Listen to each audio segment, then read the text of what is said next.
Hi friends, ఎలా ఉన్నారు? Welcome to cinema crush Telugu YouTube channel. ఇంకా మా ఛానల్ని ఎవరైనా సబ్స్క్రైబ్ చేసుకోకపోతే ఇప్పుడు సబ్స్క్రైబ్ చేసుకోండి.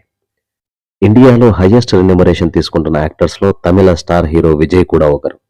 ప్రజెంట్ పాలిటిక్స్లో బిజీగా ఉన్న విజయ్ మూవీస్లో నటించడం స్టాప్ చేయాలని డిసైడ్ అయ్యారు. సెప్టెంబర్ 14th అంటే మొన్న తన లాస్ట్ మూవీని అనౌన్స్ చేశారు. ఇది విజయ్కి 69వ సినిమా. రీసెంట్గా ఆయన నటించిన గోట్ మూవీ రిలీజ్ అయింది. చాలా వరకు ఈ గోట్ మూవీనే ఆయన లాస్ట్ మూవీ అని అందరూ అనుకున్నారు. బట్ మొన్న తన లాస్ట్ సినిమాని కన్నడ కేవిఎన్ ప్రొడక్షన్ హౌస్ వాళ్ళు అఫీషియల్ గా అనౌన్స్ చేశారు.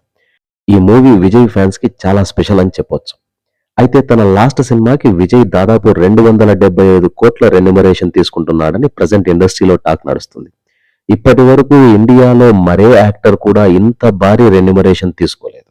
తమిళనాడు అసెంబ్లీ ఎన్నికల కంటే ముందు ఈ ఒక్క మూవీ కంప్లీట్ చేసి ఇంకా సినిమాలు స్టాప్ చేయాలని విజయ్ డిసైడ్ అయ్యారు. ఈ మూవీని వినోద్ డైరెక్ట్ చేయబోతున్నారు. అజిత్ వలిమై, కార్తీ నటించిన కాకి సినిమాలు డైరెక్ట్ చేసింది వినోదే. ఈ సినిమా పోస్టర్ చూస్తే స్టోరీ మొత్తం ప్రజా సమస్యలపై ఉండబోతున్నట్టు తెలుస్తుంది. ఈ మూవీకి అనిరుద్ మ్యూజిక్ డైరెక్టర్ గా వర్క్ చేయబోతున్నారు. ఈ మూవీకి సంబంధించి మేకర్స్ రిలీజ్ చేసిన పోస్టర్ని మనం అబ్జర్వ్ చేస్తే అందులో మనకు వెలిగించిన కాగడాలు పట్టుకొని ఉన్న ఫోటో అయితే కనిపిస్తుంది. దాంతోపాటు the torch bearer of democracy అని కూడా రాసింది. సొసైటీ కోసం ఒక మెసేజ్ ఓరియంటెడ్ ఫిలింని తెరకెక్కించబోతున్నట్టు తెలుస్తుంది. ఈ వీడియో మీకు నచ్చినట్లయితే లైక్ చేయండి, షేర్ చేయండి. మరిన్ని మూవీ అప్డేట్స్ కోసం మా ఛానల్ని సబ్స్క్రైబ్ చేసుకోండి. Thank you.